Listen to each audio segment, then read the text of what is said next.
I'm gonna have to walk away. Why is this so hard for me? Tonight, the portal will open for each of you one last time. I don't even know how to feel.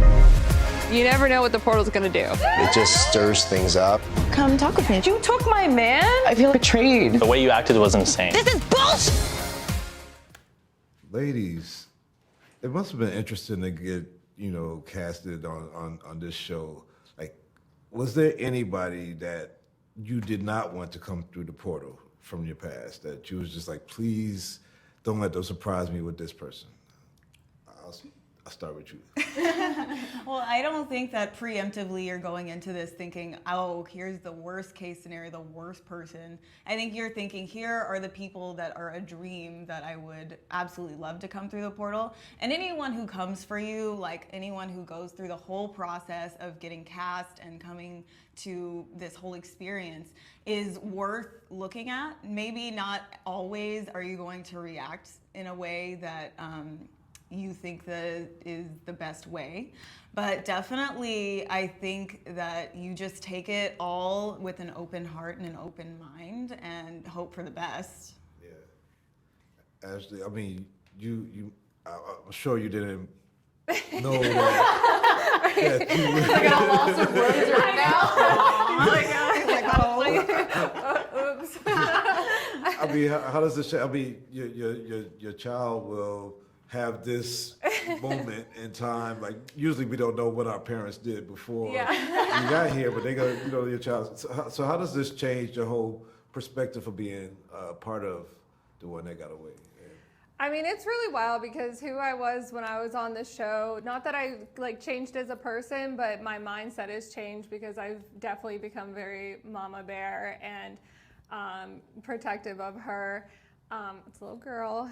I'm hoping she's a little mini me, to an extent. I've made some mistakes in my life, and I'm sure I still will make more. But, I hope that she can kind of see my mistakes and learn from them, but so she doesn't make them herself. But, I mean, there's no avoiding what her what she'll see and whatnot. But I just hope she kind of learns from it and grows from it, and I'm going to do my best to, raise her to be a proper little girl. I'll say as a parent of 4, one of the things about being a parent is accepting the mistakes that you make. Like, you got to just be able to accept that I'm not perfect. Yeah, so. I appreciate that. It's good, very good knowledge. Kasey, I got to ask, I mean, you're so famous on social media. How does that, how does that affect, dating? Do you feel people try to get some clout from just being next to you, and how do you protect, if you meet somebody, do you share them on social media right away, or are you protective of that? Or how I've done both methods in dating where they can't have my social media until after the first date, and if I want to give it to them. If they ask for it in advance, I'll be like, but what's your Instagram? I'm going to check them out first, and after I check them out, then I'll decide if I want them to see my Instagram. But I definitely had people that I've dated in my past that have wanted to be influencers or wanted a leg up in the industry, stuff like that. But I generally like people who are not really into that stuff. And if they are in media, it's a different type of medium. So photography or videography, and not so much the forefront. So I can just tell if they're being genuine or not. But yeah, it happens all the time. And I was definitely scared that people were just going to show up because we exchanged 2 DMs or something. But as an influencer, do you feel more compelled to share parts of your relationship that other people might not share? Do you feel like your audience has to be a part of your relationship also? I think even in my past relationship that was 7.5 to 8 years long, I didn't really share him on social media probably until the 6th year, I would say. I think people knew that I was in a relationship, but in terms of the details, not really. You don't want to show your fights, on social media. You usually want to share what's good, how they've been there for you, how you appreciate them. And I think that just happened as I was getting older and we were more thinking about marriage and stuff like that. And my audience was getting older. So it was more of a topic to connect with my audience rather than kind of flaunting hey, here's my boyfriend, So yeah, that's how it was. What's the most when you meet somebody from the past and you're somebody new now, they're somebody new now, like how do you break the ice on figuring out who they are now as opposed to who they were then? Like Yeah, that's a great question. I think that you just really have to get to know people, right? Like you can't assume that the person that you knew from high school is the exact same as they are now. So I think when you go on a show like this, that's a great opportunity to get that sense of who somebody is and who somebody has grown to be. And, you know, of course, when you're grown differently, I mean, gosh, how many times have people gone through their high school yearbooks and been like, I had a crush on that person? What was I thinking? So, you know, I think that you just really have to really be vulnerable, open up, and allow somebody the grace and the space to do the same.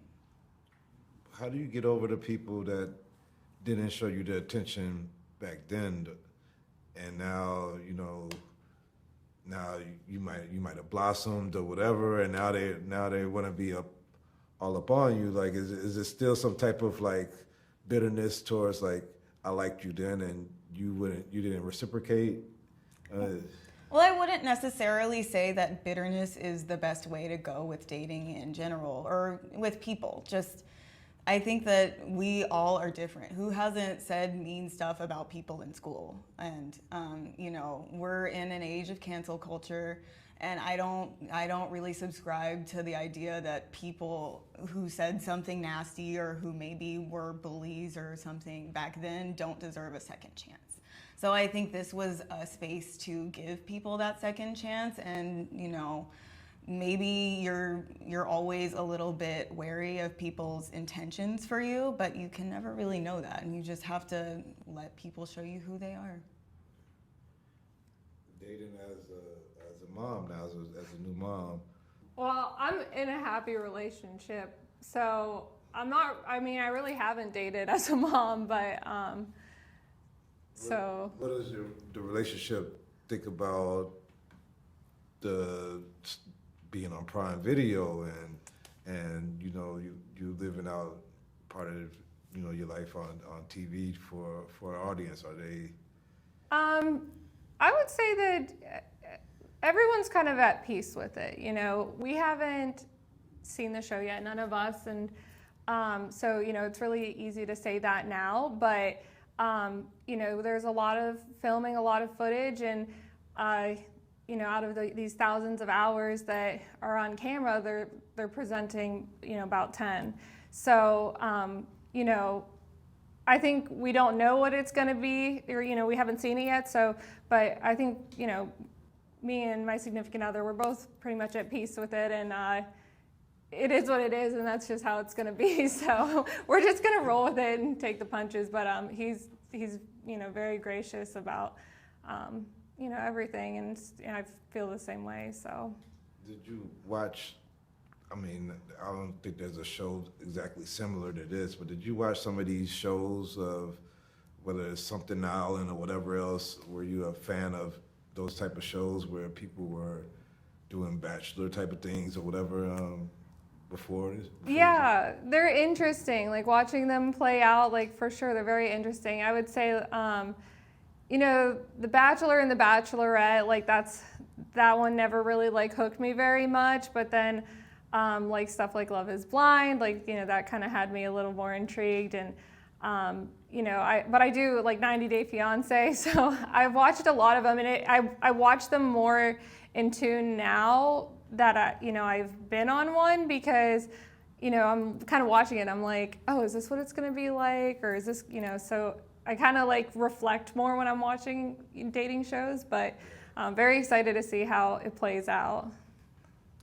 The same for you, Kasey. Watching shows now that you've been through a production and a season, has your whole aspect of what's happening, what's being presented as opposed to what happened, do you have like a whole like different understanding of what's going on now as you watch these type of television shows? Yeah, I mean, I've always watched like dating shows, but definitely like after filming, like Ashley says, I'm paying more attention to the outcomes. of what actually happens after and who that person really is on social media. And even then, I have an understanding as a social media influencer myself that that's still a highlighted part of that person's life. So honestly, like what happens on the experiment or the show is just a highlight of what happened, like from the thousands of hours we filmed. It's like a 10-hour synopsis. There's no way you're gonna get to know someone completely in 10 hours, right? So, you know, I just see it as a great experiment, a story to be told, and an experience that you've went through, but it doesn't necessarily 100% authentically show who the person might actually be, you know? So yeah, that's how I view it now. Thank you gals for your time. And now I guess I'm be the next one that gets away. I hope I get to see you guys. Thank you. Thank you. Thank you, everybody. Thank you.